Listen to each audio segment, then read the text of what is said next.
Hey guys, you have McGann, and today I'm talking through ParaNorman by request from you guys. Like always, you're not going to see or hear anything, it's just me talking, so I'm going to help you sync up your film, and then it's up to you to kind of figure out how you're going to watch this. So if you're ready, cue up your movie and hit play now. Okay, 1, 2, 3, 4, 5, 6, 7... You should be seeing like a piracy is not a victimless crime message. That's what I'm getting anyways. And this motion picture has been rated PG. It seems like we're going through a bit more rigmarole than we normally would. Okay, here's the Universal logo. Bump bump.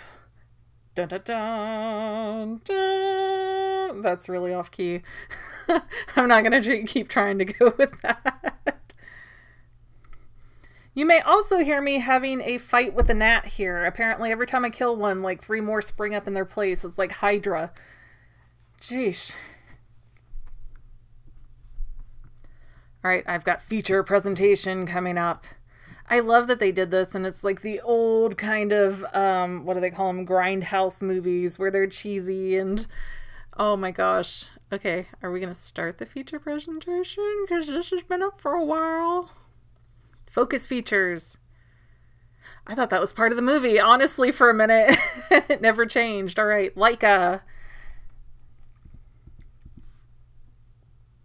Hopefully the sync up today isn't too off for everybody because I don't know what was taking so long at the beginning of this movie. She's screaming because she stepped on brains that are squeaking, I might add. And I love that they're cheesing it up.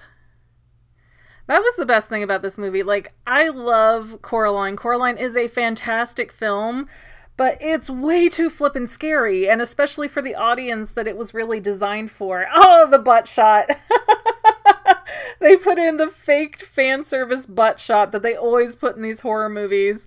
And all I can say is thank you as a woman who loves horror movies. And it's like, are you kidding me? Does every girl have to get naked in these? Does every girl have to, like, have her butt in your face? But I think, anyways, back to what I was saying, I think Coraline was, like, so shockingly horrific that it freaked a lot of people out, and, you know, kids and adults alike. But ParaNorman really showed their comedic side and how, like, dark, creepy, scary things can also be really fun and lighthearted at the same time. And yeah, there's still dark themes in ParaNorman, but it's not anywhere near as, like, as Coraline. Also, I really hope you guys have seen this movie before because I'm just going to talk like you have, and I'm going to throw out spoilers left and right, so there's your warning somewhere in there. Oh, his magnets say red rum on the refrigerator, and the spell out alphabets.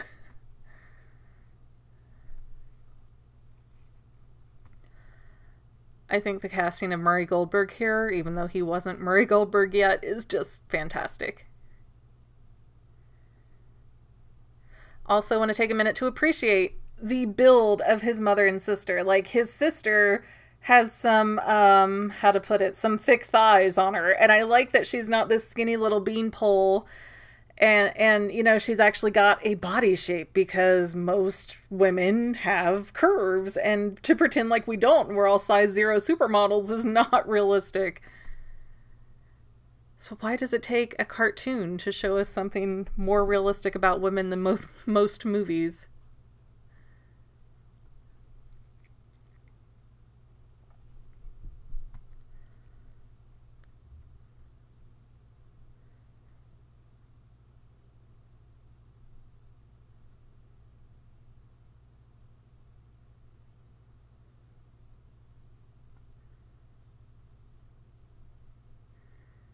See, poor Norman, he just can't win because no matter what his grandmother says to tell them, they're going to turn around and find a way to blame it on him.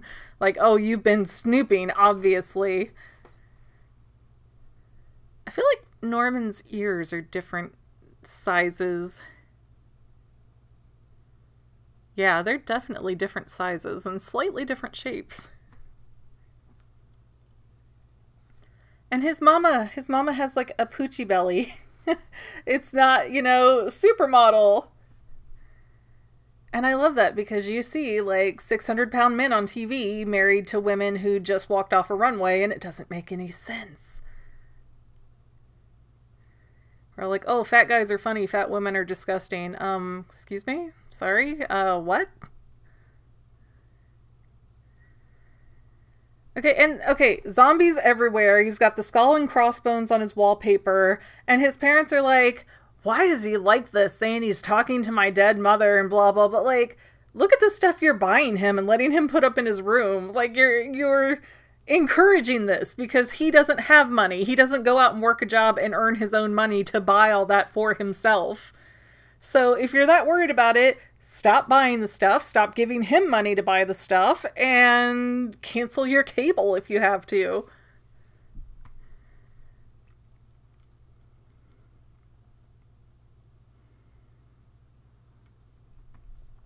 And right away, we just saw that picture where Norman circled on his uncle's wall, but we don't know it's his uncle yet. And right away, we pretty much know that's not threatening because the whole family's kind of posing for that picture and nobody looks concerned, like, who's this freak with a camera? So, I mean, it's the little things that tell you this is not as scary and ominous and just, you know, give you a heart attack level that Coraline was. Because I'll tell you, like, when she makes that last escape through the tunnel, like, I was screaming in the theaters, like, oh, oh, oh! Too scary. Just too scary. Fun scary's better.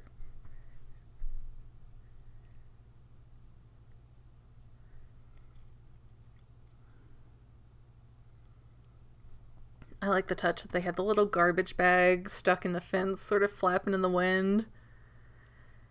We're seeing this town, and, you know, there's trash on the sidewalks and abandoned bicycles and all this stuff. And we can tell that this is kind of a poor area, like the concrete roads even. You can see the different types of concrete panels in the ground, which is very indicative of a place that can't afford to modernize, so they're kind of doing it like one piece at a time.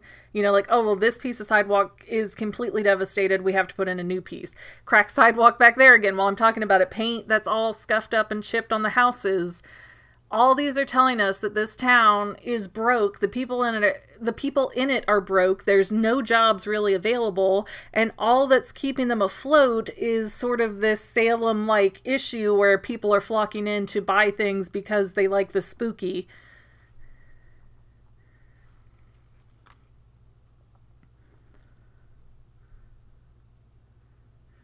Do these people just hang out wherever they died? Because that guy has, like, cement blocks on his feet. Like, he tried to come back home after they drowned him. But she's stuck in a tree. Like, she got stuck there and died, even though she's surrounded by houses, and somebody should have saved her. And oh my gosh, that poor bird had one of those six-pack rings around his neck. Like, oh, nice little environmental touch there. For years and years and years, as long as I can remember, we always, like, cut those up to little bits before we throw them away. I hate even buying six-packs because of those rings, and all I can think of are the videos with the dolphins, and it's stuck on their nose. I can't take it!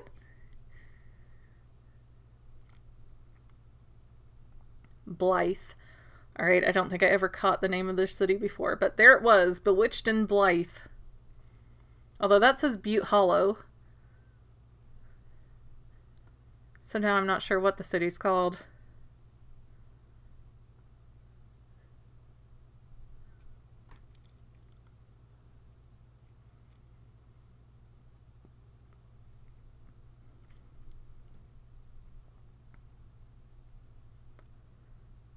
And what an interesting way to portray this whole thing. And, like, it's all just very silent. Everybody stares at him and kind of makes the path very gently for him to get through without having any risk of him touching anyone. But then they go push him, which seems to contradict the whole point of not wanting to touch him because he's a contagious freak.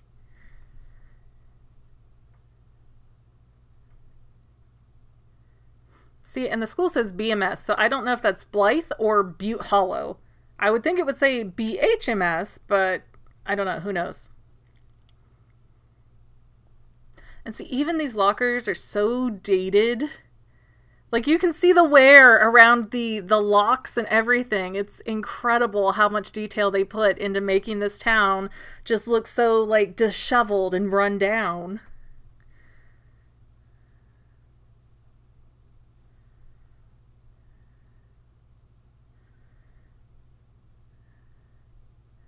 I like that Alvin has these little, like a few little chin hairs. But it's not quite there, but it's enough that you notice it, but not really unless you look. Like the skin and the textures and the differences they put in these characters in their flesh, as it were, just beautifully done, even though they're kind of like ugly things in a lot of cases. Like the blotchy red spots around the theater teacher's cheeks there. Not very attractive, but it's gorgeous from an art standpoint that they did that.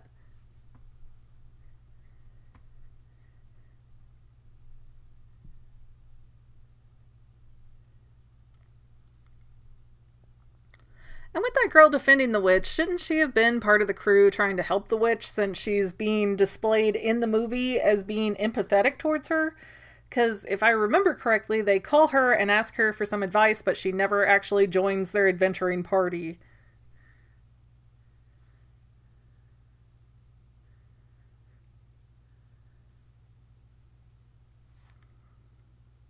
The purple in the fingers. She's got bad circulation, probably implying that she's got, like, diabetes or something.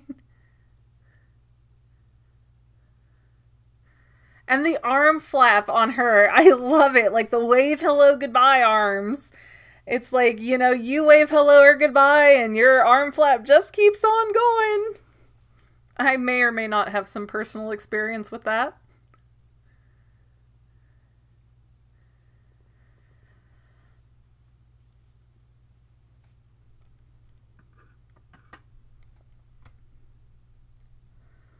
Now see, I understand that Norman has this power, but what he's doing right now reminds me very strongly of what my schizophrenic uncle describes seeing, and that concerns me for his safety. Because his parents don't seem to be doing anything to get his mental health evaluated. They're just kind of trying to yell him into submission, which was very popular, of course, in the 80s and 90s and beyond, before. The beyond before.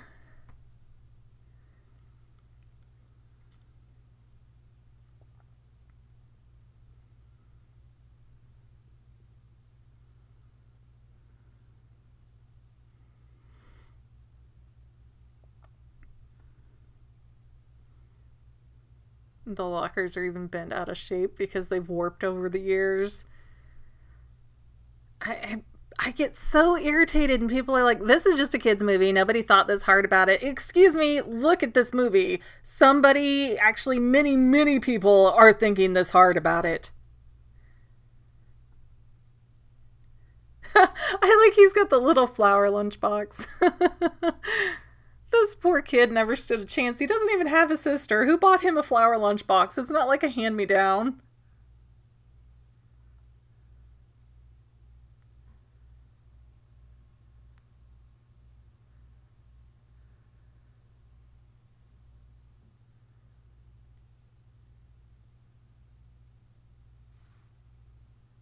Survival of the thickest. I just like his attitude. I can't remember his name, but I'm sure they'll say it soon.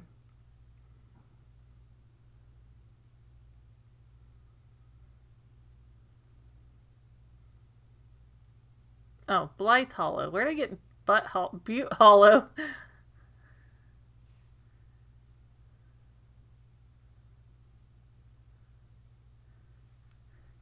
It is like me when my schizophrenic uncle comes around, like, my mom said not to talk to you. That was me growing up.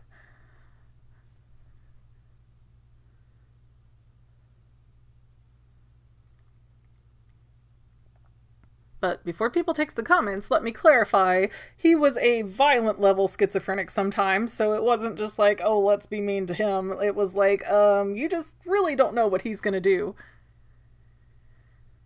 But yeah, I almost did a whole theory of like, oh, Norman's actually related to the witch, and I was gonna do this like back in 2016 when I started doing Coraline stuff, but then when I looked up the official names of the characters, it's like the uncle's last name is Prendergrass, something like that. And it was the exact same last name as the witch. So it was like, oh, okay, that's already confirmed canon or something. I'm not even going to bother with it. So instead you guys got Norbaline.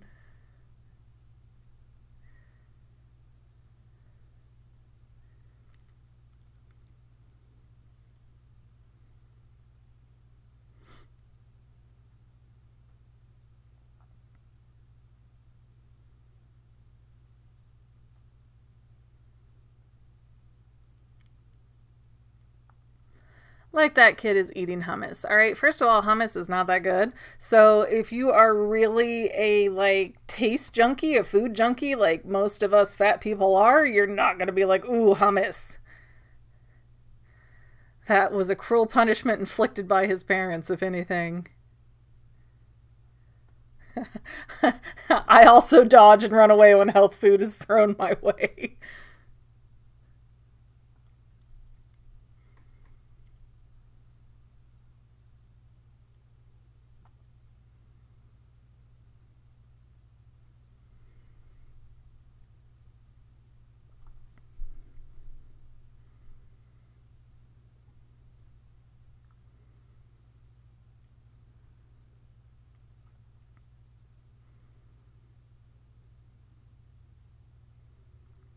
Oh, Neil even has like a weightlifter gym jacket. That was probably like his brother's jacket 2 years ago.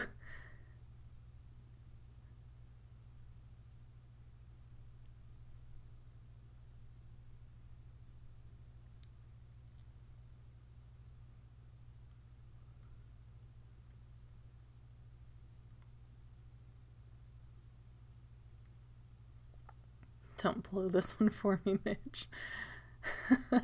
I love the little dog taking a poop, no dumping. And see, and look, even in Neil's backyard here, we've got a piece of the fence missing, and then they just put up that kind of cheap temporary construction fence to fix it. Nobody in this town has money. I would guess most of these houses have been inherited over the years, or they're really cheap. It, like, I don't know, it strangely reminds me of the place that I grew up in, and it's very run down and unfortunately riddled with meth. But it wasn't when I was young, so just now it's one of those you can't go home again situations.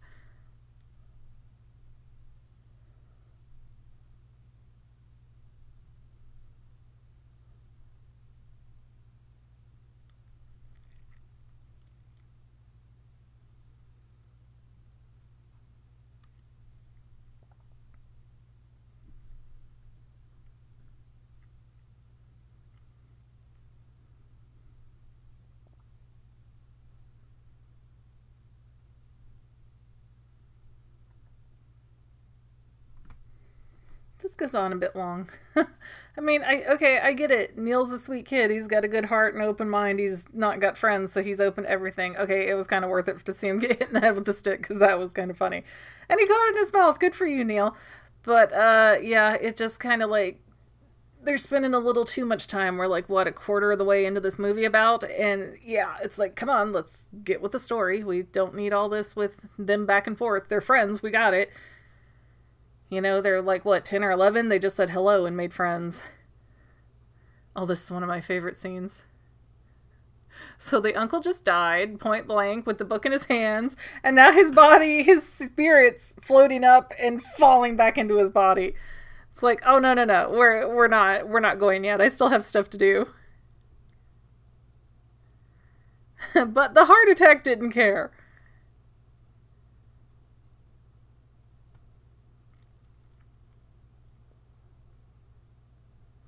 And I like that moment he has to recenter his gravity, or I guess lack of gravity, and kind of find his balance, his sea legs, as it were, as a ghost.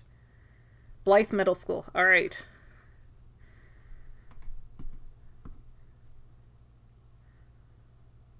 Yeah, Blythe Hollow Witch. So sometimes it's Blythe, sometimes it's Blythe Hollow. 6 of one, half dozen of the other.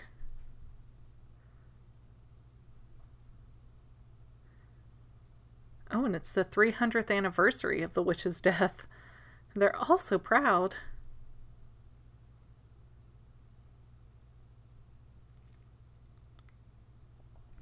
So this movie came out in 2012, which would mean that the witch was killed in 1712. It's a little bit later than I thought, but it still works, I guess. Still in the same kind of Puritan timeline. Owls mean nothing good ever. They're always troublesome.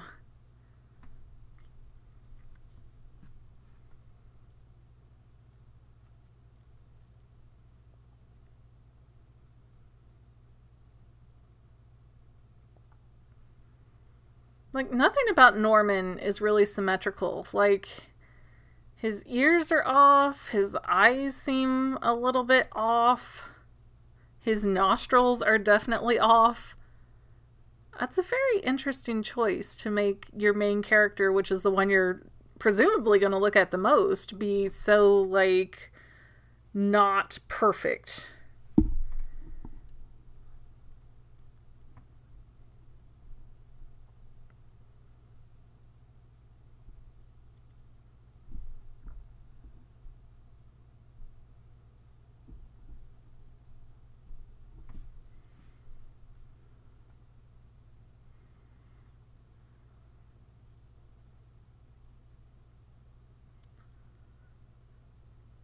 But I don't remember Norman talking about, like, seeing things for the future, and that's a very prophetic dream here. Like, the cosmic owl should have just flown through there. But I don't recall that being part of his arsenal of anything that he can do. So that's very strange, too, that this is the one time that he's given a warning of the future, because you'd think if he had that power before, he'd be running around, hey, you don't want to go down 5th Street today, you're going to get in a car wreck. I mean, things like that. So, yeah, that's just weird. It's maybe his uncle kind of messed with him there, and that's why that was so different, but I don't know, I don't think so. I don't think his uncle has been a ghost long enough to be able to manipulate anything that in-depth.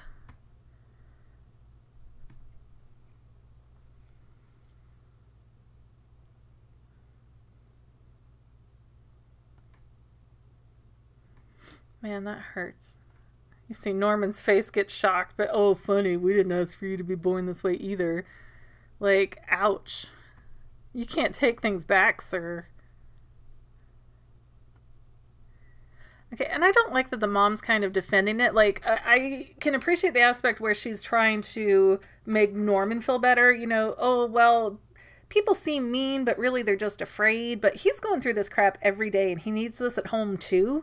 Like, maybe you need to get up and tell your husband to shut the F up.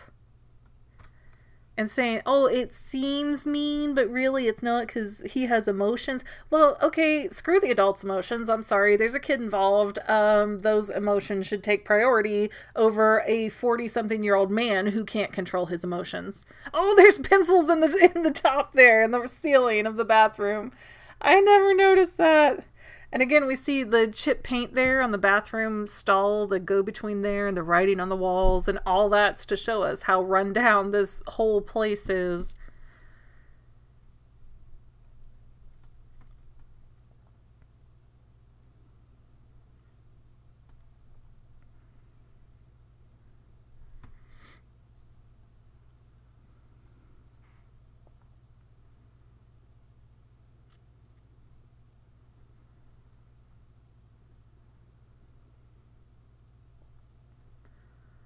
Like, this poor boy is going into Silent Hill and he doesn't even know it.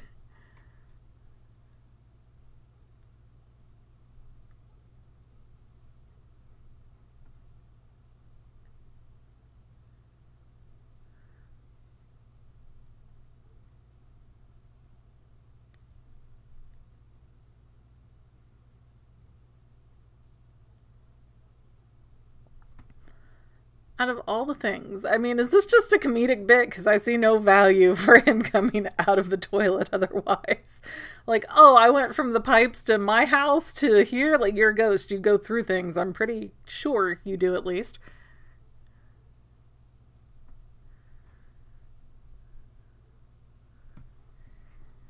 You know, this is an interesting part of the movie, too, because The uncle's like, okay, you promised, so I can go off and, go to the next phase of my afterlife or whatever, because I'm only here in this green glowy form because I have unfinished business.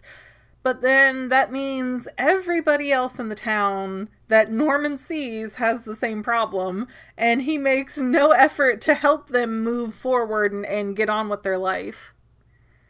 Like, his grandmother, I understand. She said, well, I said I'm always going to look out for you. So, of course, she's going to stay with him. There's not a lot that he could do about that. But how about the lady hanging from the tree? I mean, could he deliver a message or something, maybe?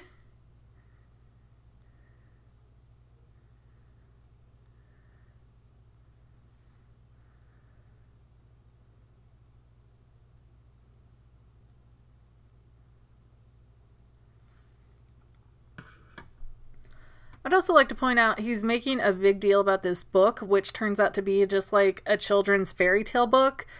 I'm sure Norman, being like 10 or 11, has books like that still in his house. If not, he can go to the library and get one. Why are they making such a big deal about this one book and wasting so much time when it could have been any book?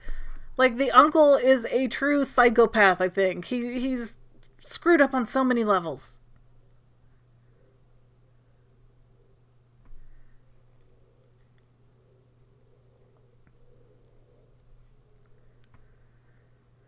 You mean like the F word? I love Norman's innocence despite everything he's been through. He's still a darling.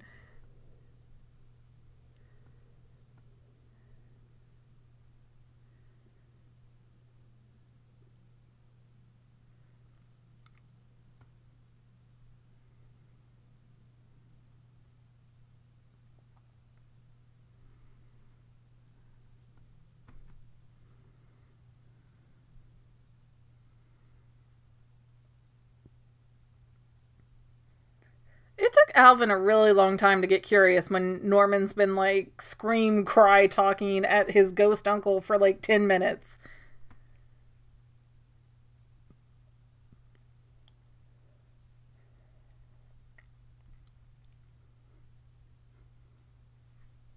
I don't have boobs. These are pectorals. Ow, my boob. Neil kills me. I love him so much.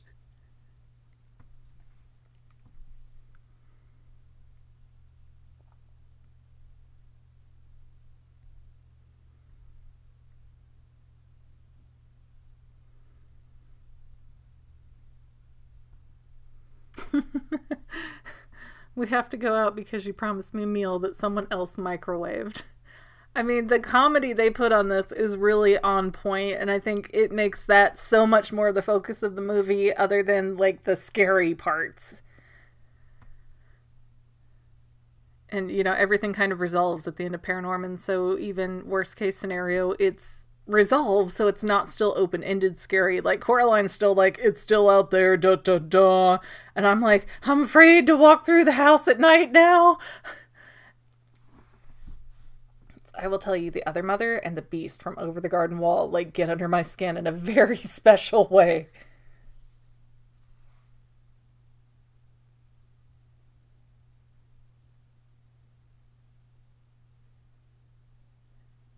It's kind of a funny point, too, that Norman is a really big scaredy cat, but he loves all the zombie horror stuff. And it's not like Neil could call him and give him a ringtone with his call. So the Halloween theme was already Norman's, like, ringtone.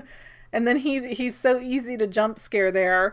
And I don't know, I think it's kind of a thing, like, he's so afraid because he knows to be afraid. Like, he knows all the horror movie stuff. He sees the real ghosts. So he knows what's out there to be afraid of. Like, sometimes fear is the appropriate response, as they say in Nine.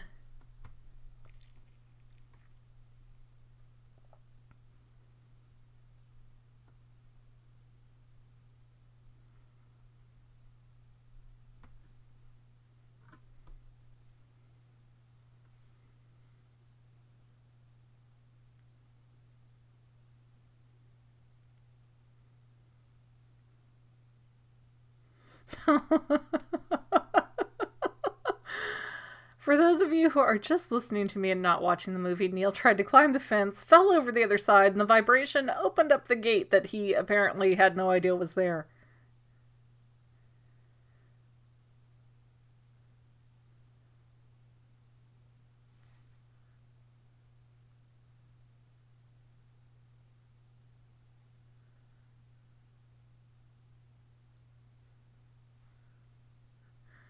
I love his grandmother's reasons for staying on Earth, that she's like, oh, there's no cable or canasta, and I want to keep an eye on you, Norman. I'd rather hang out with you than go with my dead husband.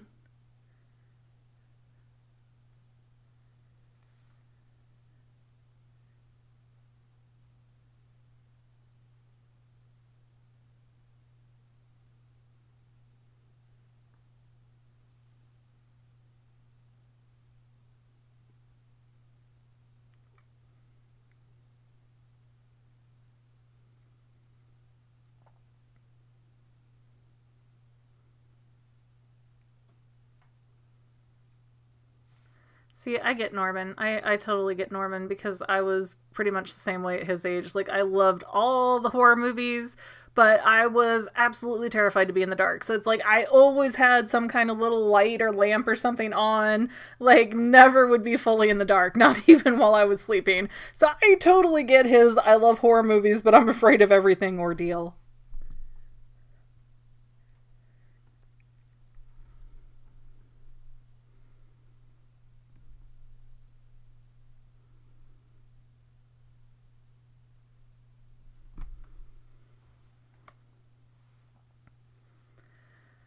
I feel like this Alvin breakdancing thing is supposed to be funny and it's just not landing.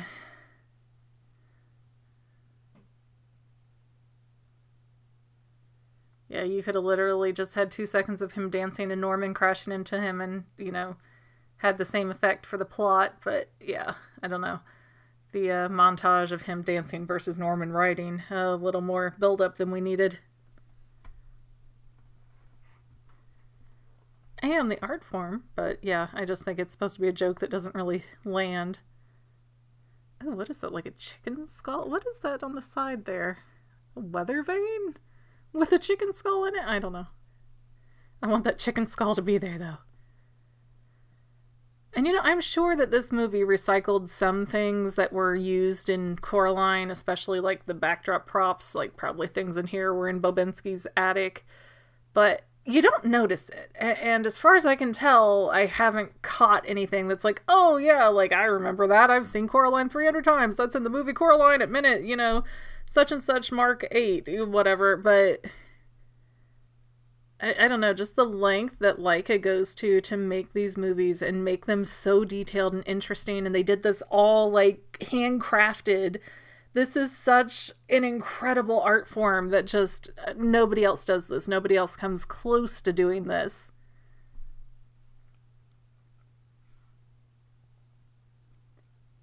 You are not creepy? Is that a book? Or a poster?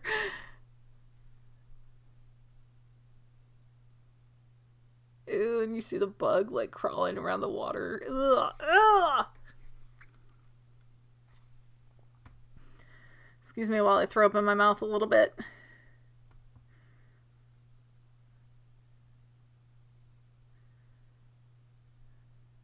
Oh yeah, nobody ever came to collect his uncle's body because nobody knows he's dead.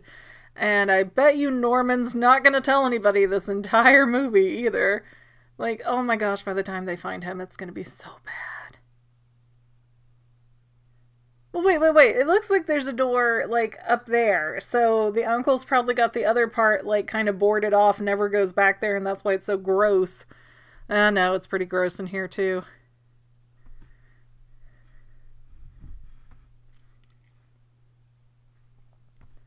He's a symptom of the town. He looks like a homeless man, but he's not homeless. He's just...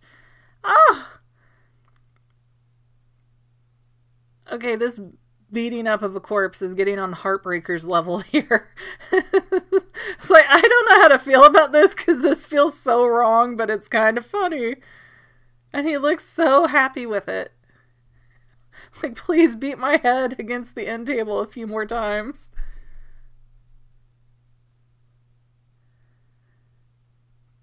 Oh my gosh, it's like this dark humor that shouldn't be funny. Oh, his tongue! Ugh. Ugh. Ugh.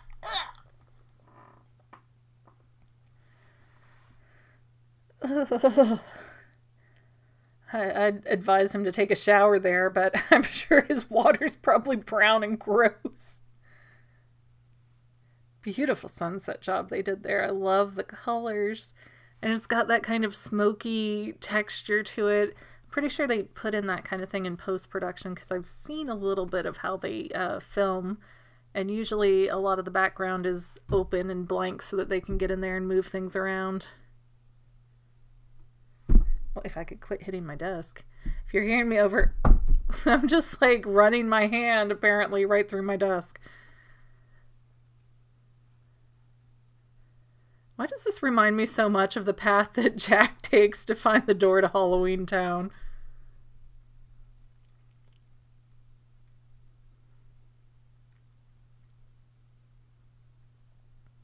Yeah, 1712.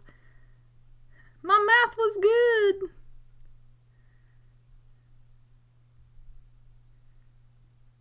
See, and this movie came out in 2012, and they probably started working on it back in like 2009, right after they finished Coraline. So, interestingly enough, that sort of supports some things I've said about Coraline before, being, you know, current day for 2009 and not being set back when they started the movie. I think that the fact that they had that detail in this movie kind of reconfirms that I was correct there, and Coraline is set in 2009 as well as released in 2009.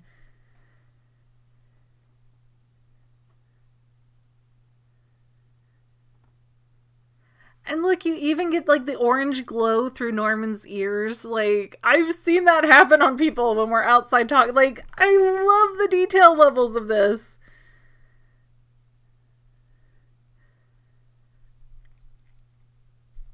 See, in any movie, when they get what they're supposed to get with such little conflict, you know there's going to be some weird twist to it. Like, he got that book way too easily. It wasn't something he got in the last 10 minutes of the movie, so you know it's not going to work out. That's a really specific amount of time that he had to read that story. I mean, that was cutting it pretty close.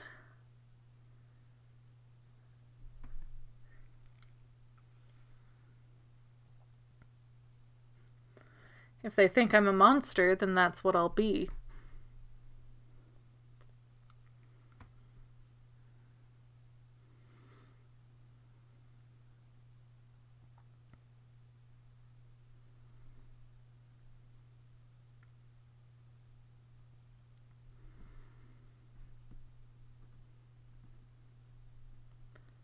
Now, Laika does, like, see-through ghostly things like nobody else. They're, like, the complete pros at it. And I don't, the way they do these movies in general is just endearing to me, but especially when they get something see-through and they manage to make it look really good and cool still. Like, you've got the ghost kids in Coraline, you've got the ghost hands that just went through now, and all the stuff that's going to go on with the witch and the ghosts, and even in Kubo, you know, you get the Moon King and then his final form and this giant glowing beast, and it's like, this is a really cool effect.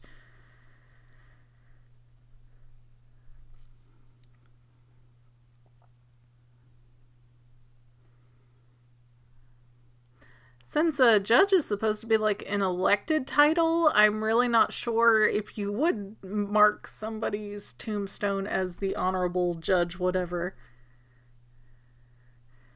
For real, this is where some more directions would have really come in handy, because he's like, I'm just gonna read these zombies a story and I don't understand why it's not gonna work.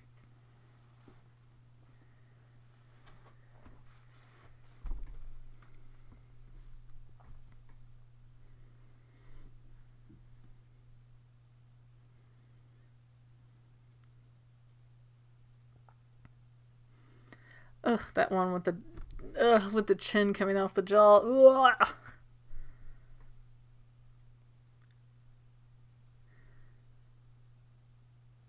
Piggy puffs. He's eating piggy puffs. But they're chips. They're not puffs at all. Oh my gosh. Come on, now how can this movie start out by making fun of people who do the fan service butt shots, and now they have Neil pause staring at somebody's fan service butt shot? Pick a lane, movie. And that guy has got like 75 vertebrae. Like, he's got a ridiculously long torso.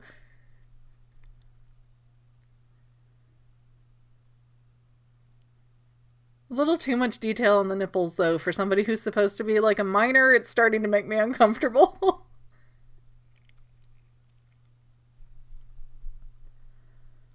Why does he have tattoos if he's underage? I mean, I know every so often a kid will end up getting a tattoo anyways when they're in like middle school or something stupid, but he's the quarterback she has pictures of shirtless, right? Like, I feel like that's him. So I'm confused why he seems like he's over the age of 18.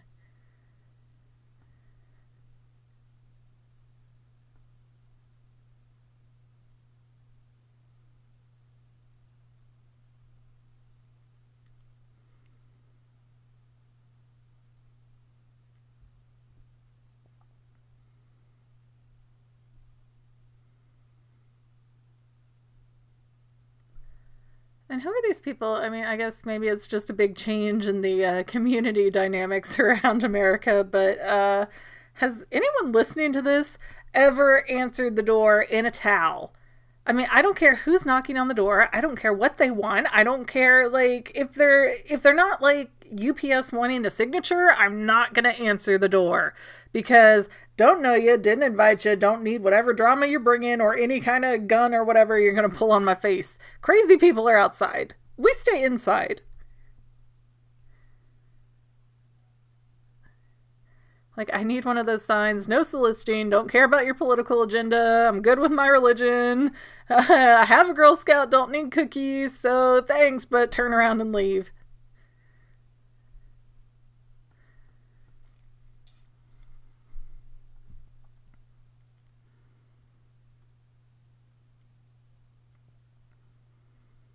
Although, fun story, personal story. There was one time somebody started banging on my door at like, I don't know, 9 or 10 at night. It was like pitch black out. And they wouldn't stop banging on my door.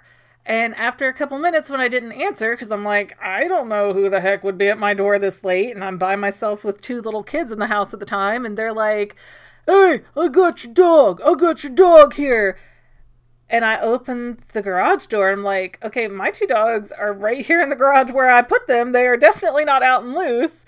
And the guy wouldn't go away. So, I'm not leaving. I'm not leaving. And finally, I had to answer the door, like, knife in hand. And the guy was pushed up right to the crack of the door with this white little dog. And I'm like, that ain't my dog.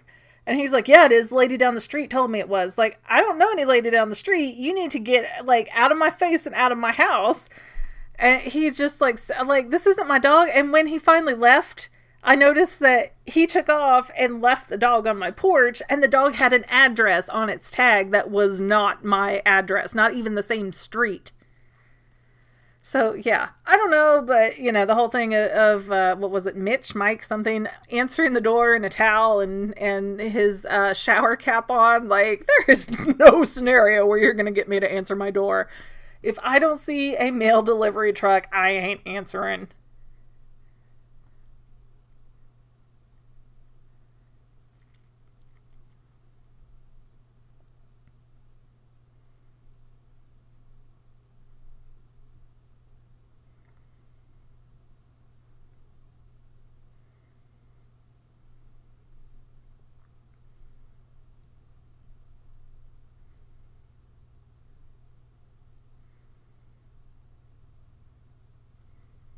Oh, teeth through the door.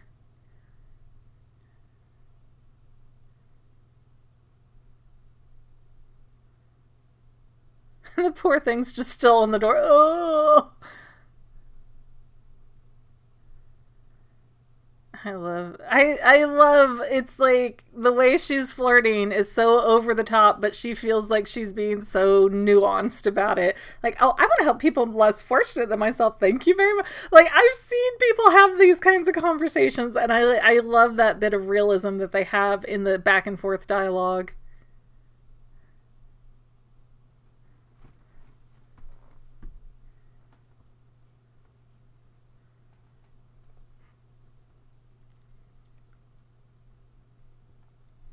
I don't think this movie or Kubo gets enough love. I wish that this would get as popular as Coraline.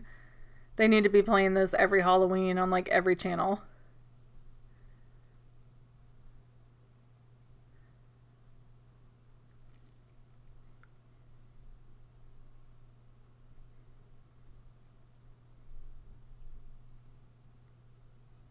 Look how tiny his sister's feet are, though. It's like foot binding tiny. Like, man, girl, how you even get that model to stand up?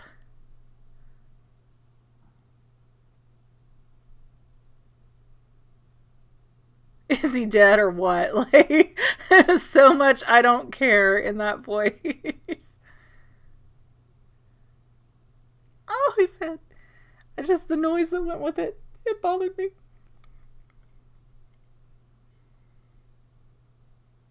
I'm going to resuscitate a head only.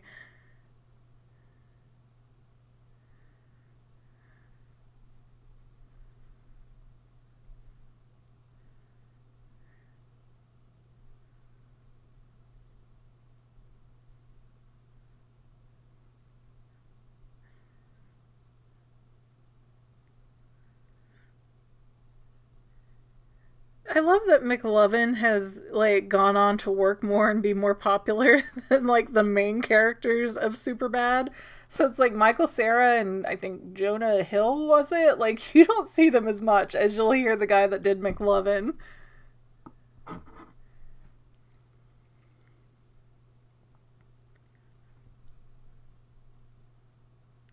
would have liked a bigger response out of those zombies. I like that they're all standing there and they're all just kind of shell-shocked because they really never saw a car before, so this should all be like terrifying for them. And I love the pause, but I would have liked the big deadpan pause followed by a "what was that?" kind of freak out.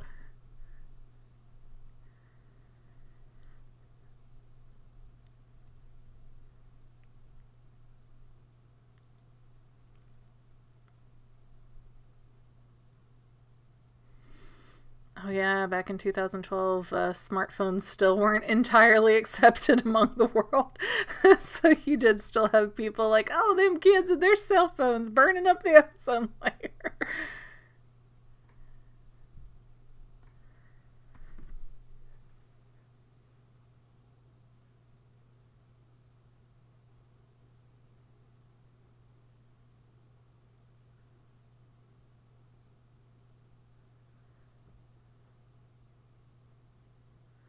See, okay, it was a really good opportunity for this movie to pass the Bechdel test, which is basically where two unrelated women have a conversation in a movie that's not about a guy. And they could have had the girl who played the witch in the play be a little bit more involved and, you know, get with their group, even if it was towards the end, and have a chance for that kind of female to female interaction and see different female dynamics because I mean, movies and TV especially are just overrun with all these different male characters, and we don't very often get female characters, let alone multiple female characters in one plot.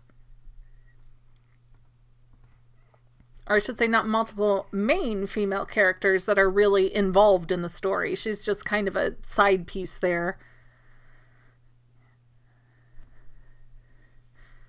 I mean, they could have replaced this character of the smart girl with the library and gotten the same effect. So she's not, I mean, she's here, but she's not as crucial as she could have been, and I wish they would have made her a little bit more involved in the movie.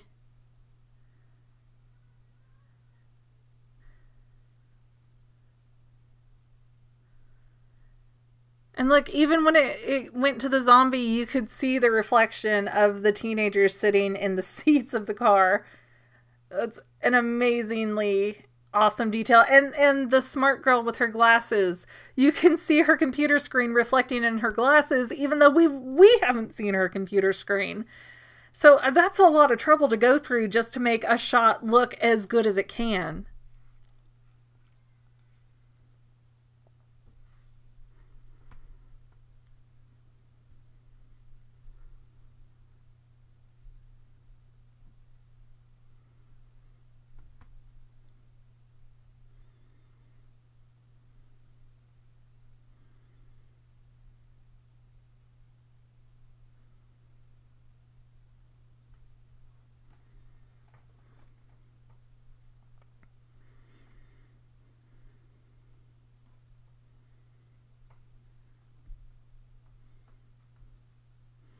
I'm not sure I got why the zombies walked up to her. I don't know if they were just looking for anybody or if they came up to her because she had the green mask on so she looked like a zombie. But that wouldn't really make sense because there's only 7 of the dead zombie people, so they should surely know what each other look like.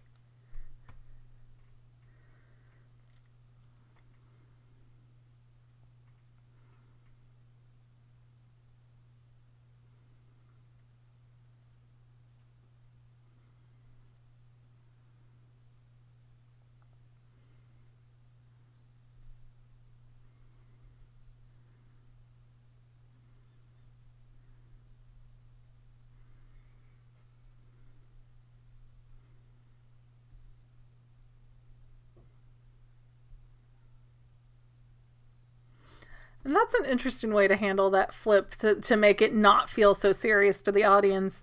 Because again, even though this has serious moments, it's really a lighthearted, dark comedy. And so to sort of take you out of the screaming and the flipping of the car, we see it from a distance with these two people. And that's a neat little trick that they do. It's not something that you see a ton in a movie about zombies, so I like it.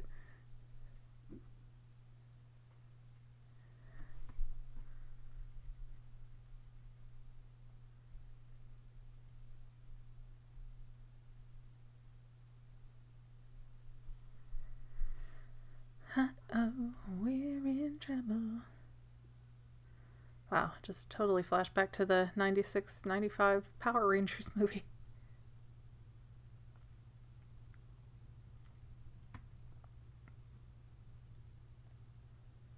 I was trying to read the name of the candy bars, but I wasn't fast enough. Greasy Pieces.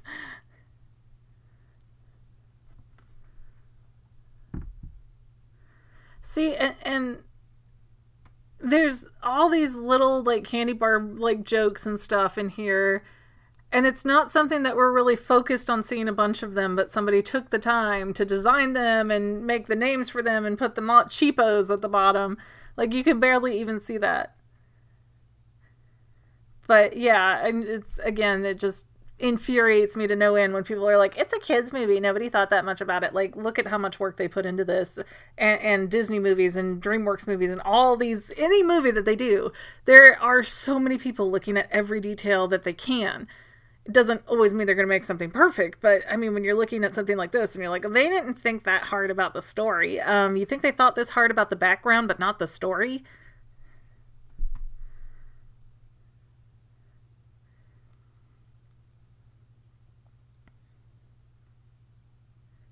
Now, see, and I like that the zombies are seeing modernity and they're like, oh, I love that. I just wish that since they had them with the car earlier, that we would have gotten some of that reaction, even if we didn't quite understand why yet.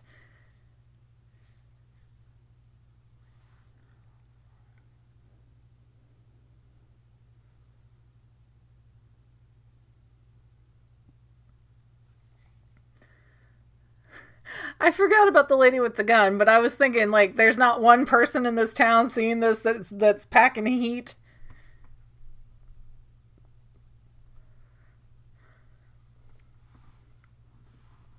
Because you can't convince me that a place that looks this run down and torn up over time does not have a crime problem.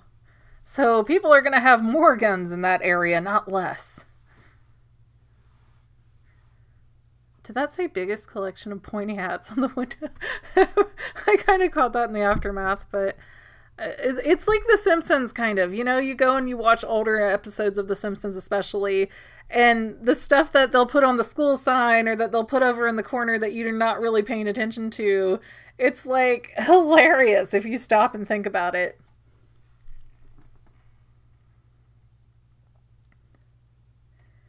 Just so much. I don't care for Alvin's character in any way. I don't really like his story arc in this movie, and there's time after time they try to force him to be a little bit of comedic relief, and it just doesn't land. He doesn't stick the comedic landing.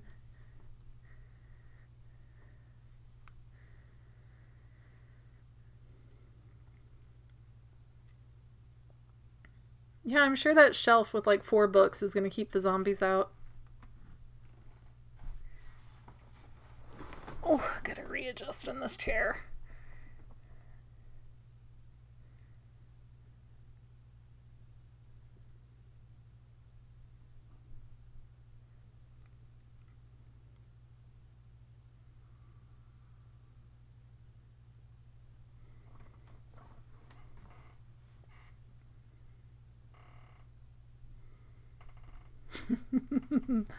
Like, Neil is our perfect bit of comic relief. I feel like we could have really done without Alvin in most of the story. Like, let him be the school bully, cut him out, put the smart girl in his place. Perfect movie. Because between the breakdancing and the nose picking, it's just, I don't know. He just doesn't do it for me as a character. Even as a bully, you can still, you know, find likable bullies.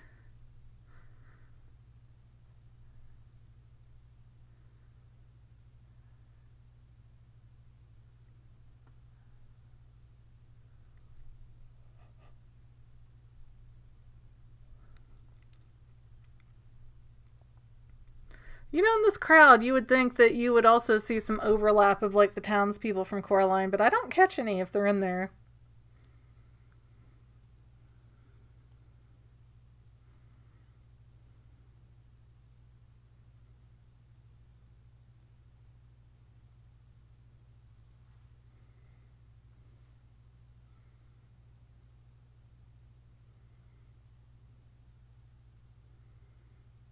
And that voice actor was so clearly Robin from Teen Titans that it's like I can't even hear what he's saying. I'm just like, Robin, Robin, Robin, Robin, Robin.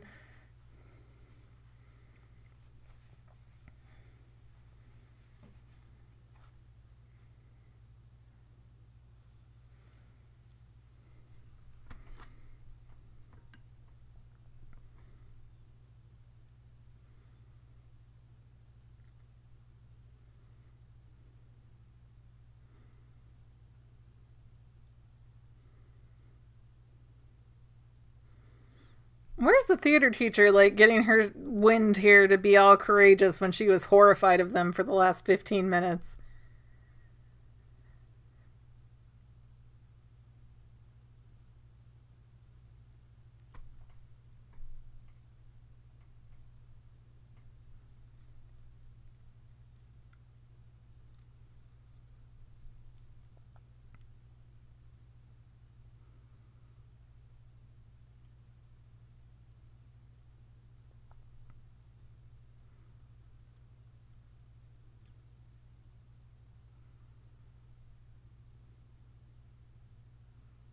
Neil, you have my heart. You jiggly, delicious sweetheart.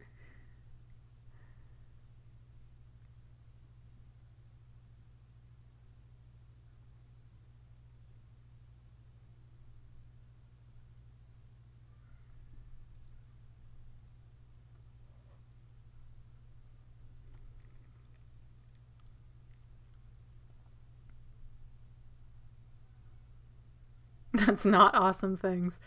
That's how I feel sometimes trying to describe stuff, especially when I'm doing it like in real time like this. I like my little scripts where I can think and write things down and retake my lines. And there's so many times where I do these talking through movies where I'm like, man, if I could just like go back 15 seconds, I could sound so much better. My voice wouldn't crack or I wouldn't blah, blah, blah in the middle of the word.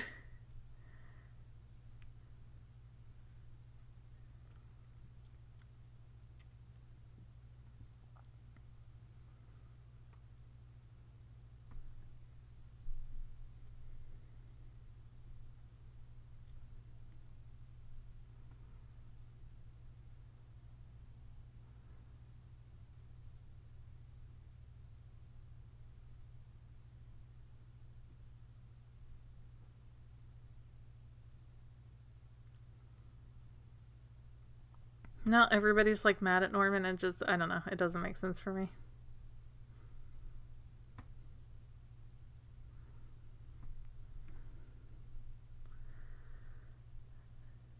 It's like this movie, I swear, all these funny little quips that they do.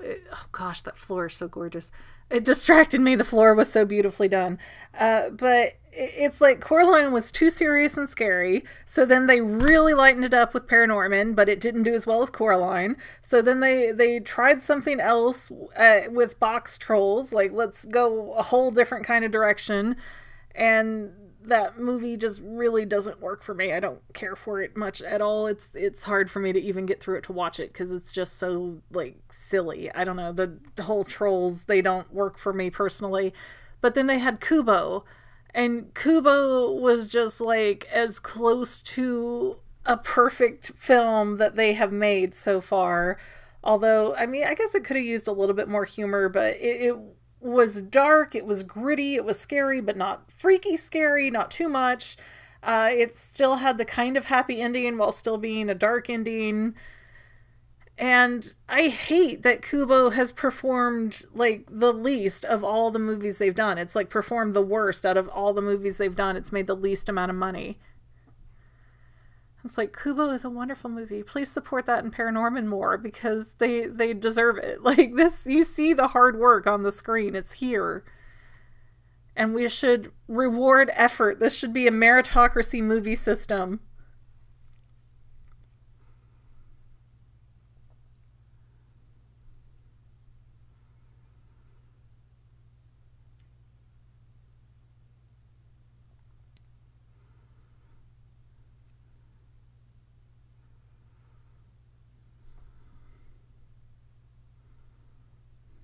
So nobody else in town can see ghosts, but they can all see the witch.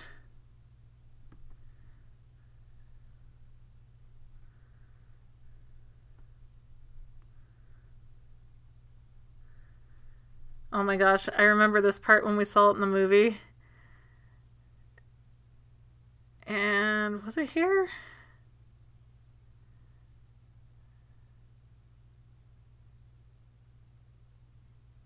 Yeah, and I think my daughter was like 5 at the time, and she was like, is it over?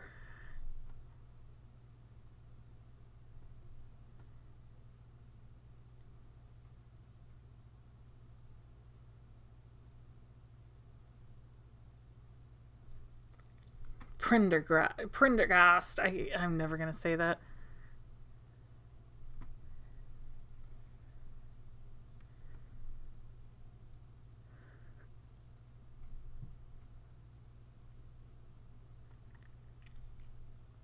Curious though, what kind of last name is Prendergast?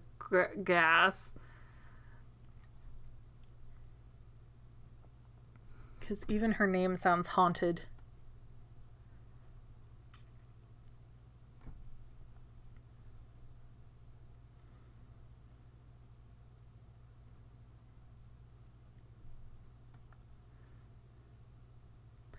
Yeah, and I was going to do the video that, oh, they're related. They look so much alike. Her uncle's last name is the same as her last name. And so that means that Norman's mom was related to the witch. So Norman's related to the witch. And it just, although it's weird though, because she's going to make a big deal about her mom in a couple minutes. Yet her mom never makes any appearance in a movie that has like dozens of hand sculpted characters. So what's one more? Especially in a flashback memory like this, that she would be a highlighted like extra basically. But yeah, it's so weird to me that they didn't show the mom, and the mom obviously went on to have other children, or her father did. One of them had other children, maybe together, I don't know. But otherwise there wouldn't be the uncle and his mom, and there's a big chunk of her background that we don't know and we're never going to know, and that makes me nuts.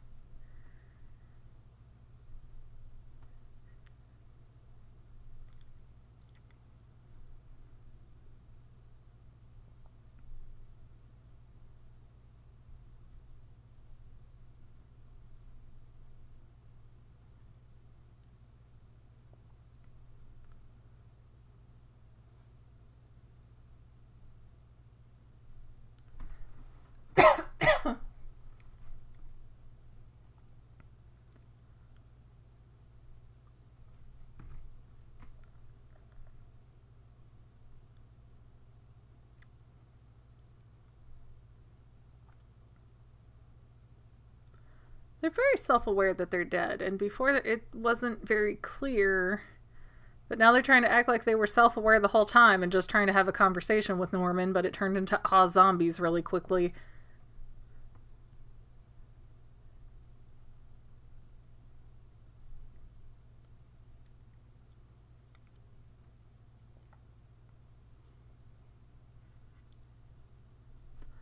My goodness, if you look around at those zombies in the background, some of them are just haunting.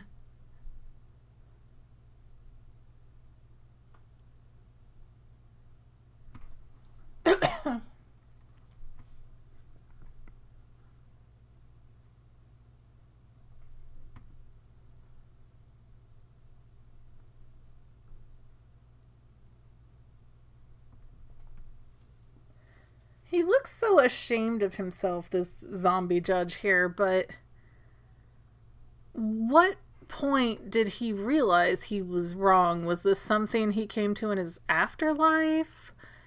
Because he didn't seem to have any second thoughts when he killed her. I mean, it seems more like he was wrong in that he's sorry he got cursed.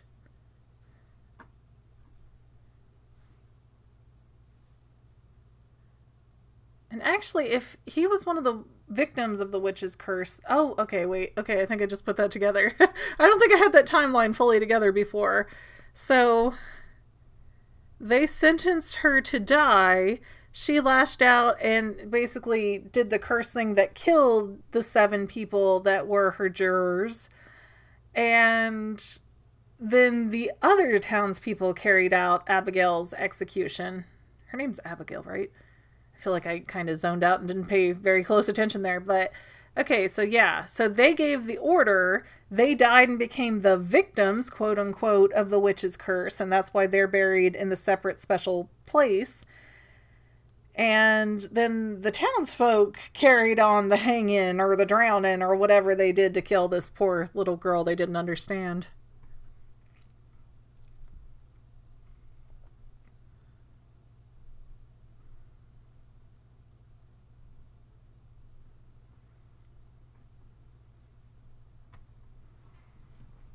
A lot of these characters have one, like, iris and pupil a lot bigger than the other two. That's like, now that I'm noticing it, I can't stop noticing it.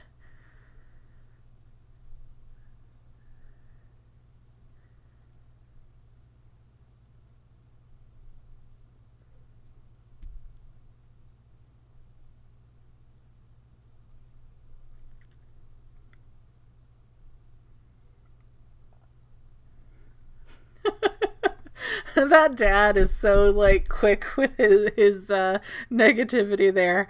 You gotta give him a little giggle for realism.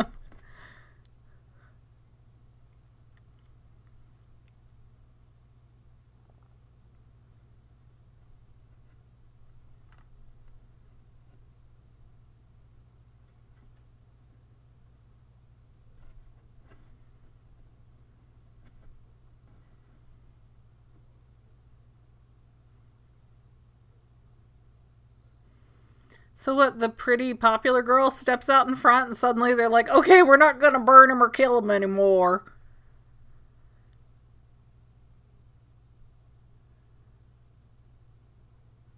See, nothing about Alvin really lands for me. He doesn't do it for me.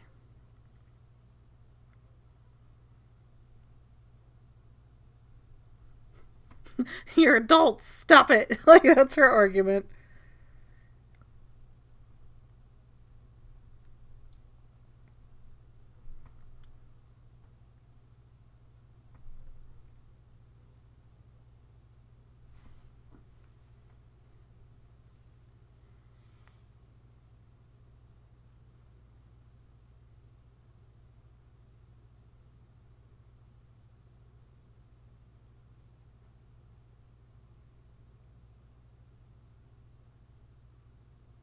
They'd probably be like, please burn and murder us. We'd like to stop being zombies now.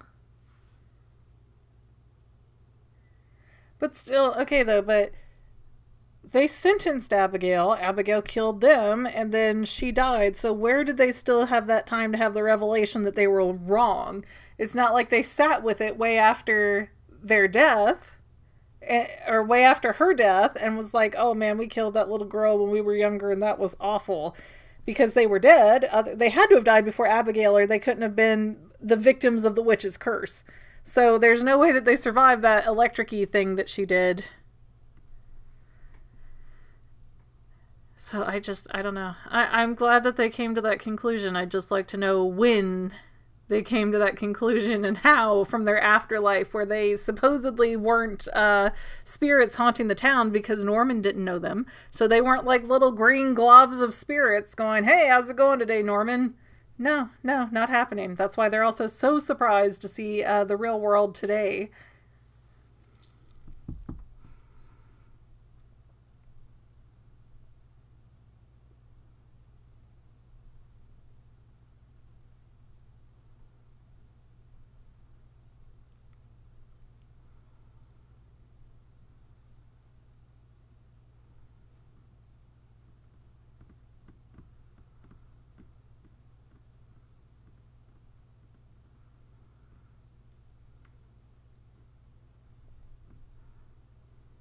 Norman also has very different eyes than anybody else. Like, his eyes have like a stop sign type of shape, maybe some more sides to it. I couldn't count, but everybody else has very, very rounded eyes. Witchy wieners.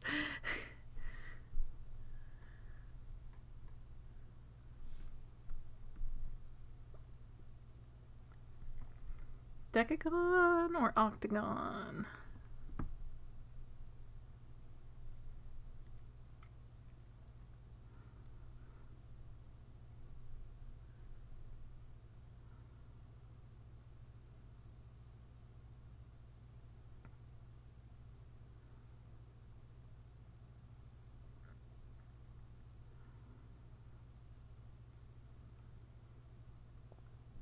How's he gonna know, like, what direction to go? And I'm sorry, gas was not $1 anything back in 2012. That's when the gas was like $4 and $5 a gallon, excuse you.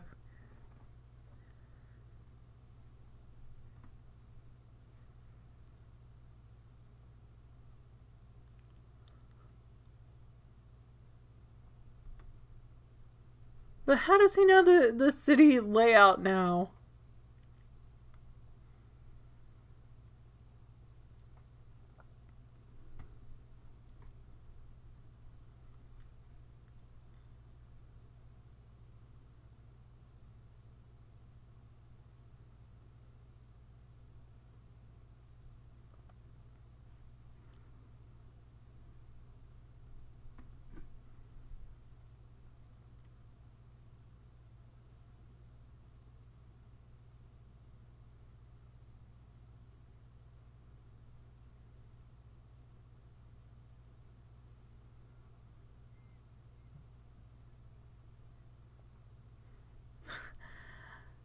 Kick it in the knot hole. Oh my goodness. I don't even know if that's supposed to sound dirty, but I don't, yeah. I must be getting tired because it's getting funnier and funnier the more I think about it.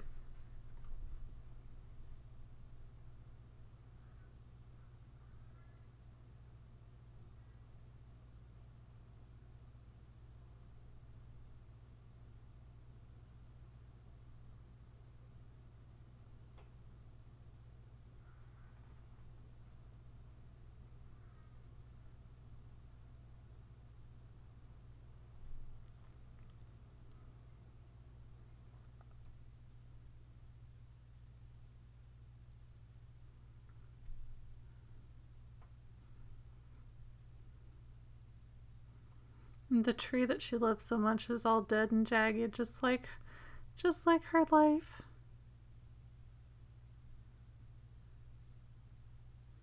Who cursed the witch back so that she would sleep to the sound of that story, though? Because that's a very peculiar thing that shouldn't work. Like, oh, we have this supernatural force that's going to come back and destroy the town. But if we read her a children's book every year, exactly on this date and time, excuse me, what? And did they take into account daylight savings time? Because I don't think that existed back then.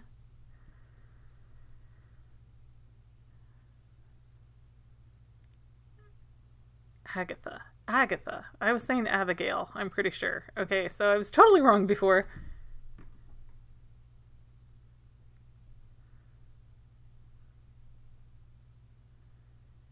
I love that little effect there. Like, you really get the ghost is whispering in her ear and you can't see it, but you can feel the chills.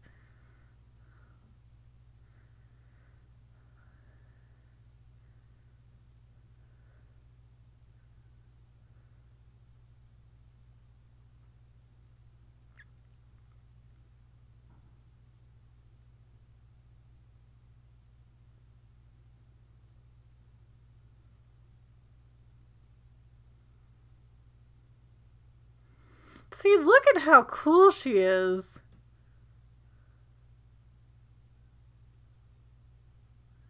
Even how her head starts breaking apart like she's made of lightning too.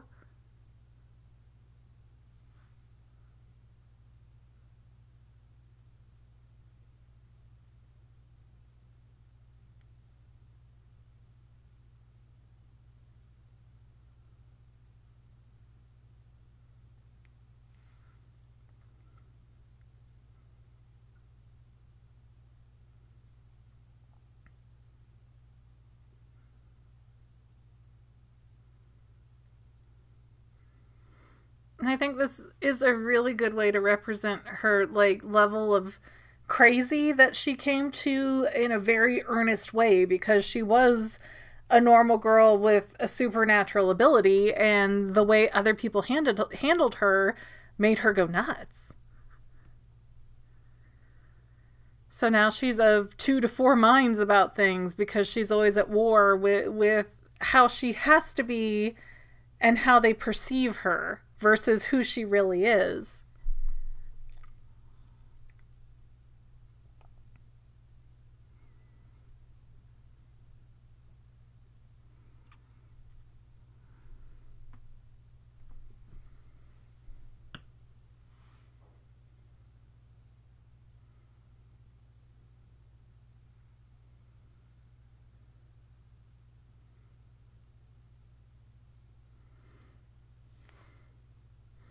And like, there's nothing about Norman's uncle, who can also talk to spirits, that show that he could do anything like that. So I wonder what made Abigail so special if we take my Norbaline theory out of the mix.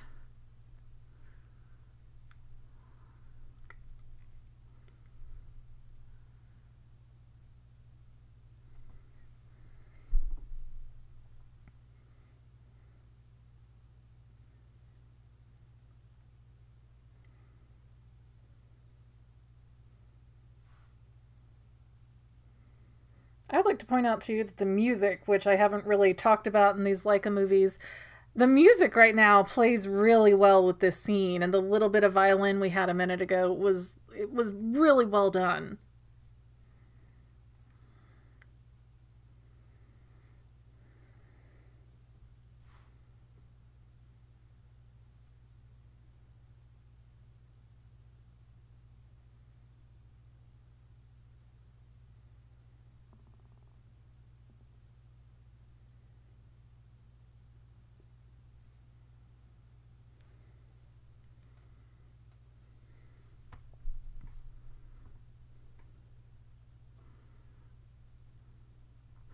And the expressions on Agatha's face, they're just like you feel it and you know it, and you know everything she's going through. And now, the first time in hundreds of years she's had any semblance of human touch, it grounds her back into who she was, not who they wanted her to be, or who she had to pretend to be, or who she had to hide from being. Like, this is the actual her, because somebody took enough time to care and understand and reach out to her, quite literally but figuratively too.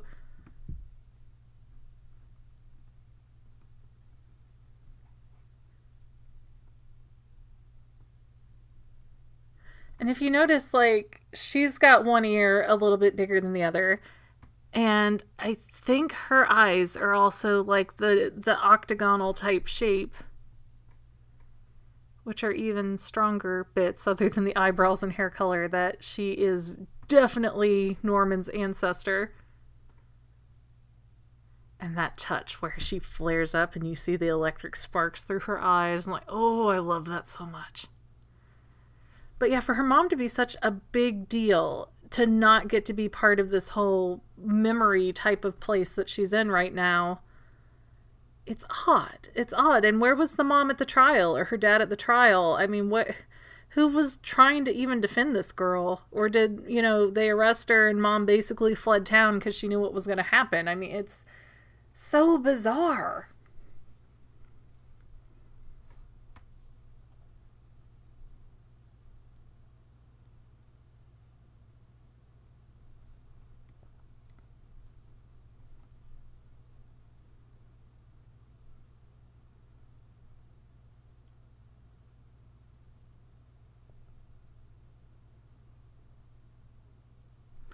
It's interesting, though, if I do go back into Norbaline and how her mother would be the Beldam / Kubo's aunt / Aggie's mother, I guess. I didn't need that extra slash. We do see that the cat finds portals to the other world in a tree. So for a tree to be a main fixation and focal point of all this is really interesting. And who took the time to bury her under that tree? Because the town hated her. I mean, they killed this little girl that they hated her so much and were so afraid of her. But yet somebody took the effort to say, you really love that place. Let us put you here to rest.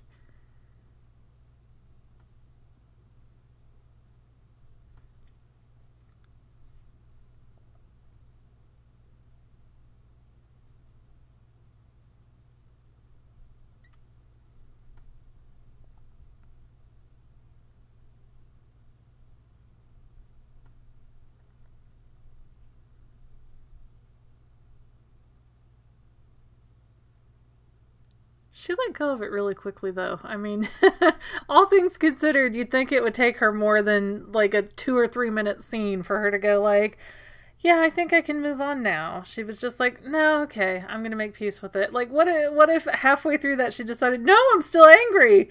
Would she just reform, like the soul suck back into the uncle's body for a minute?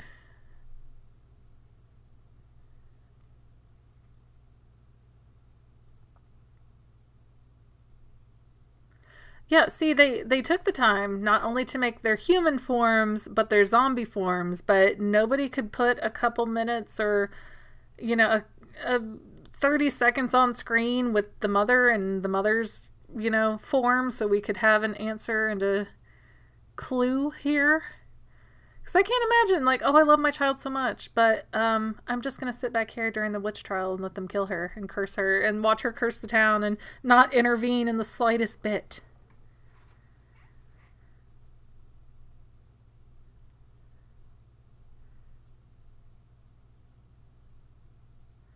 Because, yeah, for the family to even have that power running through their veins, there has to be some callback to them having magic in their blood. And, of course, the Beldam would be the best explanation for that, since she is the most fitting, most magical thing we know, other than Kubo's family, which, again, connect to the Beldam if you care to listen to me.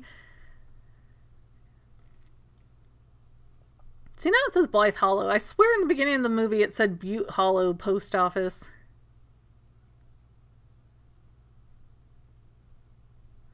It's like Sharp Objects where you watch the buildings and the names change.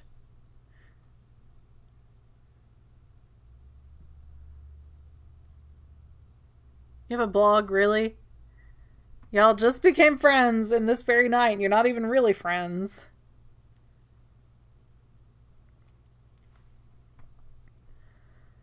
And that joke right there about the attractive muscle man having a boyfriend.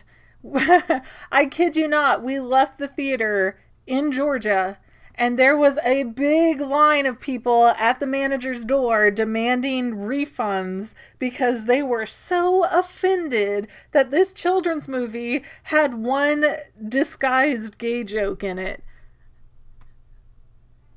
It's like you don't see the boyfriend, they're not kissing on screen. He just says, oh yeah, you'd like my boyfriend, he loves chick flicks. Okay, boyfriend could also mean male friend, so for people to get offended, that means they really want to be offended that way, first of all. And second of all, like, what? Like 2012, people are still that upset and demanding refunds because of one stupid little joke.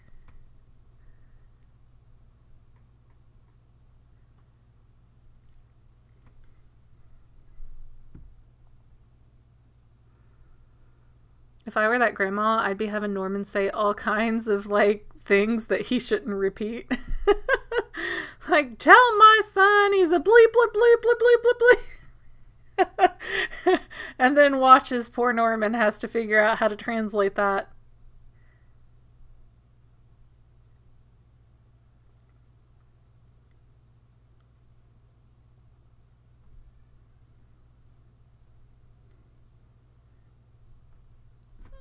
That's a sweet little touching moment. Oh, mom and or dad and grandma have the same exact patterns and personality.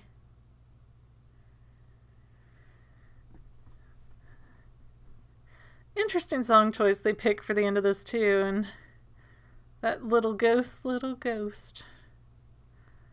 Let's see. Oh, okay, I haven't seen the end credit bit for ParaNorman, so I'm gonna try to hang in there.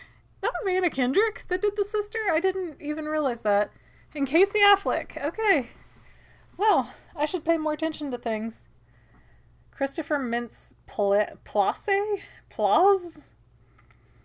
I can't do strange names. Leslie Mann, I caught that one. Jeff Garlin. Love his voice. Also the captain in Wall-E. Elaine Stritch. Bernard Hill.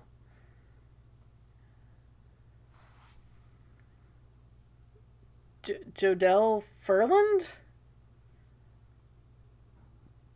Tempest Bledsoe and Alex Borstein. I did not know. I would have not guessed that. John Goodman, definitely always hear John Goodman. Oh, he has like the decagon, octagon, whatever eyes too. So it is something that runs in their family. Apparently the ones who can talk to the dead are the ones who can, who have the weird eyeballs.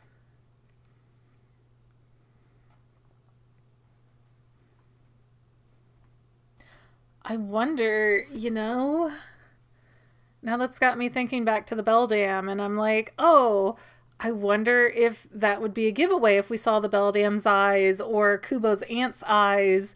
And then it just occurred to me that we never see the eyes of either one of those characters. So, thank you, movie, for making my theory just a little bit more plausible than I even thought it was. The animator's credits. And somebody's name is Toots. Nickname is Toots, at least. That is not a nickname I would like. But then again, we don't always get to pick our nicknames, do we?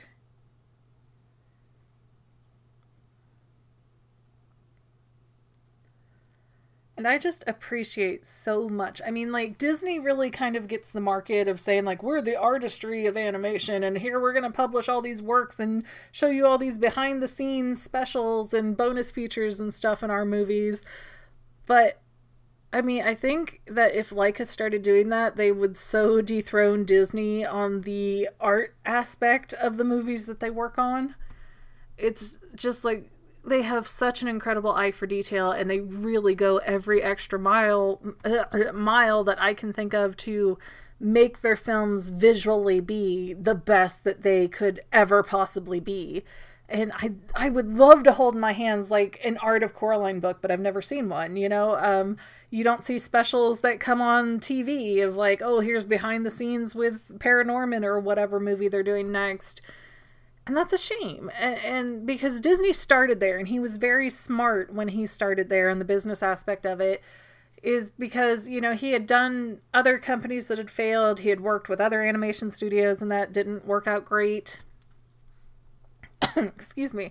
But he knew once he got to, you know, the Walt Disney Animation Studio and he started doing the Mickey Mouse and the feature-length movies, like, he really knew how to sort of present the magic and make people more engaged with it. Like, he sent out to all the movie theaters, here's how awesome Snow White's going to be. Let me show you behind the scenes. Let me show you what we're all excited about. And that's really what helped people buy Snow White to then sell it in turn to their audiences. That's why Snow White was so successful, was because all that care and time was taken in it. And then he'd have like the Wonderful World of Disney where you get behind the scenes stuff for all this different, I mean, Disney is not an empire by accident. It's through very careful, meticulous planning. It wasn't just we're the best so we got to the top. It was we're going to tell everybody we're the best so that they're more interested to seeing what we have to offer. And yeah, I mean, if you look back in the day, like Fleischer Studios versus the old black and white Mickey Mouse cartoons, they're pretty equal. I mean, Disney put a little bit more artistry into it, but Fleischer really took things and made them alive. And Fleischer Studios did so many just interesting things and choices like that, you know, you wouldn't really be able to even think of Disney being able to think of, not Disney the person, but as a whole studio, you know, animation studio. I am talking so much, my jaw hurts. Like, I keep stopping. Like, my jaw hurts. Let me rest. But yeah, it's just...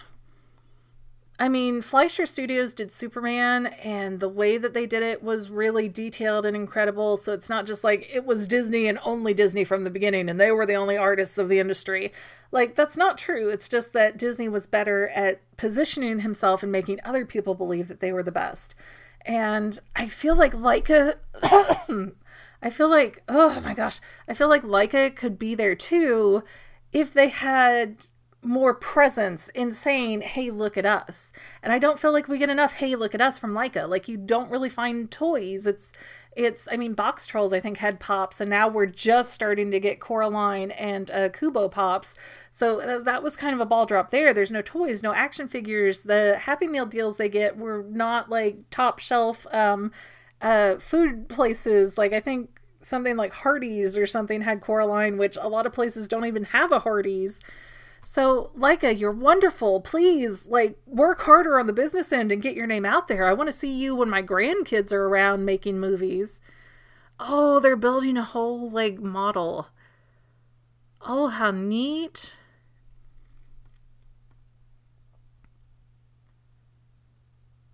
Yeah, you're going to tell me that a company is putting this much effort into making even the character on screen, let alone the background, and they're not thinking that hard about the story? You've got to be kidding me. Beautiful. I love that. I've never gotten to see the ParaNorman one. So, okay, that's enough of my crazy lady rambling. I will see you in the next video. Thank you so much for watching and listening to me like a crazy person. Yeah, I guess that's it. Thanks for watching again, and I'll see you next time. Well, that's all I have for now, but this video's not quite over yet. I get a lot of comments that say, do a theory on this topic, but I've already done those theories. So please consider going to my main channel page and clicking on the video tab so that way you can see everything I've done. You will probably find a lot of things you like that you never even knew that I posted. I want to let you know that I also have two other channels, Say Halo Goodbye Gaming and the Fanily Family Vlogs. Thank you so much for watching, and I hope you enjoyed enough to hit subscribe and share. I can use all the help I can get to let other people know that this channel exists. And if you made it this far, leave me a comment that says something like, hey, I made it to the end, and then let me know what kind of videos you want to see in the future. I can't make any promises, but the more people that request something, the more I can look into it. Okay, well, I love you. I'll see you in the next video.